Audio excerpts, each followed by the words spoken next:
নমস্কার সকলকে, একটা নতুন ভিডিওতে সকলকে স্বাগত।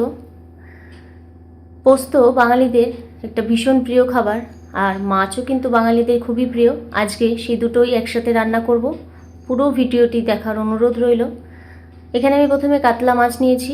মাছের গায়ে ভালো করে নুন, হলুদ আর একটু লঙ্কার গুঁড়ো মাখিয়ে সাইডে রেখে দেব। কড়াইয়ে তেল গরম বসিয়ে দিয়েছি। তেলটা গরম হয়ে গেলে একটা একটা করে মাছ দিয়ে দেবো। এই মাছ ভাজাটা কিন্তু এমনিও ভালো লাগে খেতে, গরম গরম এরম মাছ ভাজা খুবই ভালো লাগে। মাছগুলো ভাজা হয়ে গেলে তুলে রেখে দেবো। সব কটা মাছই ঠিক এরমভাবেই ভেজে নেব। আর মাছ ভাজার সময় গ্যাসের ফ্লেমটাকে হাইতেই রাখবো। আর লাগছে এখানে যেটা মেন, পোস্ত। বেশ খানিকটা এখানে পোস্ত নিয়েছি, আর সামান্য একটু হলুদ সর্ষে নিয়েছি, ভালো করে পেস্ট করে নেব। মাছ ভাজার তেলের মধ্যেই আর একটু তেল দিয়ে ফোড়নে কালো জিরে আর শুকনো লঙ্কা দেব।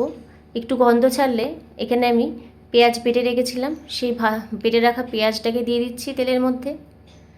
এরপর একটু পেঁয়াজটাকে ভালো করে তেলের মধ্যে ভেজে নিতে হবে। পেঁয়াজটা ভালো মতো ভাজা হয়ে গেলে এর মধ্যে বেটে রাখা যে পোস্ত আর সর্ষে সেইটাকে দিয়ে দেব। আপনারা চাইলে এখানে পোস্তর সাথে লঙ্কা কিন্তু বেটে নিতে পারেন একবারে, যদি ঝাল বেশি খেতে চান। সাথে দেব একটু বাটি ধোয়া জল, একটু হলুদ, স্বাদ মতো নুন আর খুব সামান্য চিনি স্বাদের জন্য। এরপর মশলাটাকে একটু ভালো করে কষিয়ে নিতে হবে। ফ্লেমটাকে একদম লোতে রেখে ঢাকা দিয়ে খুব ভালো করে মশলাটাকে কষিয়ে নেব। মশলাটা ভালো মতো কষে আসলে এতে সামান্য জল দেব। এই রান্নাটা একদম মাখামাখাই হয়, তাই খুব বেশি জল দেব না। জলটা দিয়ে মশলার সাথে ভালো করে মিশিয়ে নেব। একটু ফুটে আসলেই ভেজে রাখা মাছগুলো একে একে এই ঝোলটার মধ্যে দিয়ে দেব।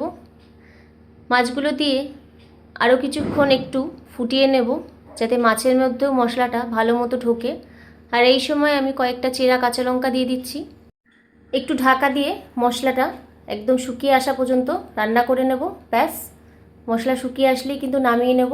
আর একটু ধনেপাতা কুচি দিয়ে দিয়েছি উপর থেকে। কেমন লাগলো আজকের এই রেসিপিটি অবশ্যই জানাবেন। ভালো লাগলে লাইক, শেয়ার এবং সাবস্ক্রাইব করে যাবেন। নমস্কার।